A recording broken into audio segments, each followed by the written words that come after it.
সমীর বাবু, আমরা জানি যে এবিটি জঙ্গি তাদেরকে একের পর এক গ্রেফতার করা হয়েছে এবং সাম্প্রতিক সময় মুর্শিদাবাদ থেকে যে দুজনকে গ্রেফতার করা হয় তাদেরকে জেরায় একাধিক চাঞ্চল্যকর তথ্য সামনে পাওয়া গিয়েছে। যেমন অসমের কোকরাঝাড় থেকে যে সমস্ত অস্ত্র বা বিস্ফোরক উদ্ধার হয়েছিল সেগুলো মুর্শিদাবাদে পাচারের ছক ছিল এবং মুর্শিদাবাদে মাদ্রাসার আড়ালে প্রশিক্ষণের একটা পরিকল্পনা ছিল বলে খবর পাওয়া যাচ্ছে। মূল উদ্দেশ্য ছিল এখানে নৈরাজ্যের পরিবেশ তৈরি করা কিংবা অশান্তি তৈরি করা।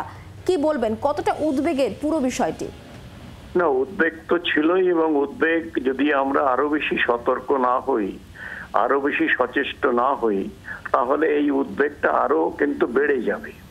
কারণটা হচ্ছে এই কোকরাঝাড়ের যেখান থেকে অস্ত্রগুলোকে উদ্ধার করা হয়েছে সেইগুলো যদি মুর্শিদাবাদে আসে, তার মানে এটা কি মুর্শিদাবাদের গুরুত্ব বাড়ছে এবং সেই গুরুত্ব from the point of the terrorist activities. সুতরাং অনেক দিন হয়ে গেল, যেটা আমরা অনেকেই যারা টিভিতে বসার সুযোগ পাই, বারবার আমি ব্যক্তিগতভাবে বলেছি যে মুর্শিদাবাদের ওখানে আরো বেশি সার্ভিলেন্স বাড়াতে হবে। কারণটা হচ্ছে যে একটা হিসেবে দেখা গেছে ওখানে 40টা স্লিপার সেলও নাকি ছিল কিংবা আছে।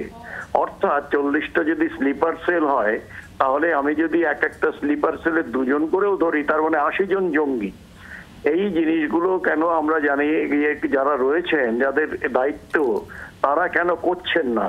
কারণ আমরা অনেক কিছু হিন্ট পাচ্ছি, সেই হিন্টগুলোকে কিন্তু আমরা কাজে লাগাচ্ছি না। আজকে যে মুর্শিদাবাদ নিয়ে হোক কিংবা কাশ্মীর নিয়ে হোক, তার অর্থটা কি? তার অর্থ হচ্ছে যে এগুলো সব চারদিকে ওরা কিন্তু জালটাকে ছড়িয়ে ফেলেছে। এখন সেই জালটাকে গোটাতে হবে, তার সঙ্গে যেই আসুক না কেন, কারণ দেশের নিরাপত্তার উপরে আরো বেশি নজরদারি প্রয়োজন বলে আপনি মনে করছেন। অনেক ধন্যবাদ আমাদের সঙ্গে থাকার জন্য।